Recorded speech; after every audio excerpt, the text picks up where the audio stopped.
Help! I've got two systems with the same selection.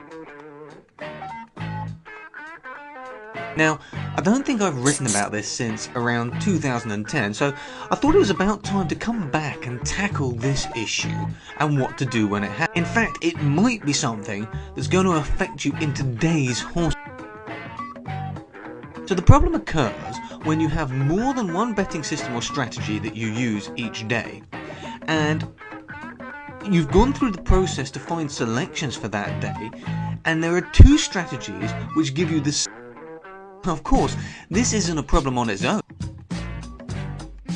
But the problem is when one system tells you to back the selection and another system tells you to. Now you're in the difficult position of having to try and decide whether you should be backing the selection, laying the selection, or just simply ignoring the bet entirely. So what can you do?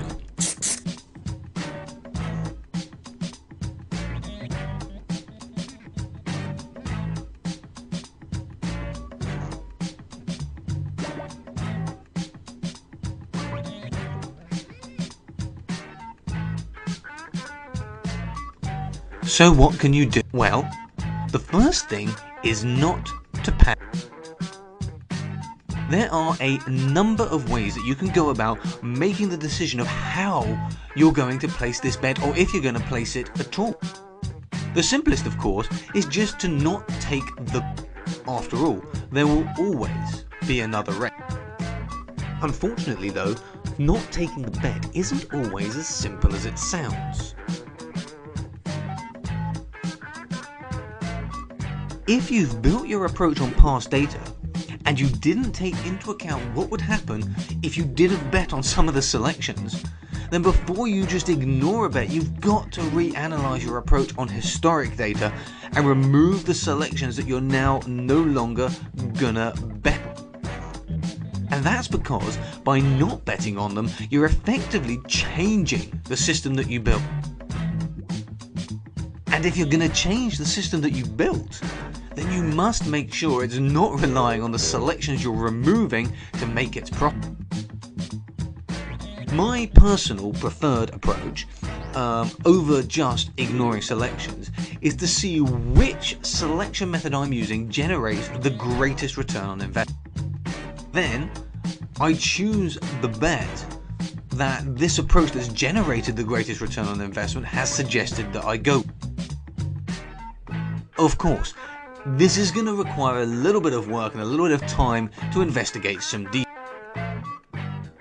So I wouldn't recommend that you simply just go ahead and do it. Instead, I recommend that you go through all your records and you pull out all of the selections where both of your approaches have chosen the same horse. Once you've got that data, have a look at which approach has generated the most profit in this situation where two systems have selected the same horse, or even three systems or four systems, it doesn't matter how many. And then once you know the approaches that have generated the most profit, you can know how you're going to bet on these selections in the future. So let's go ahead with the process from this previous example a bit further.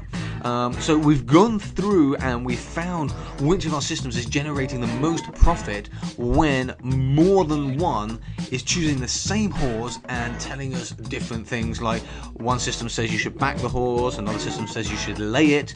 So let's take this a little bit further and break these selections that we've found where this criteria matches into different odds.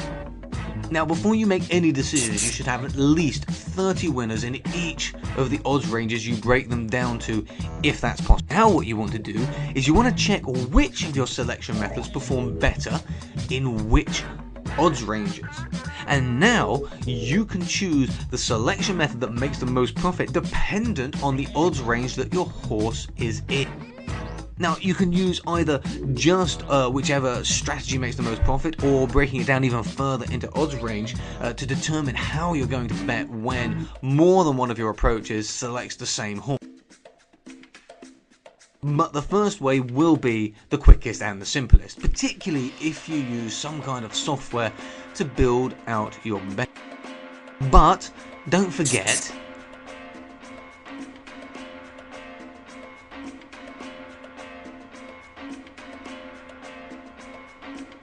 But don't forget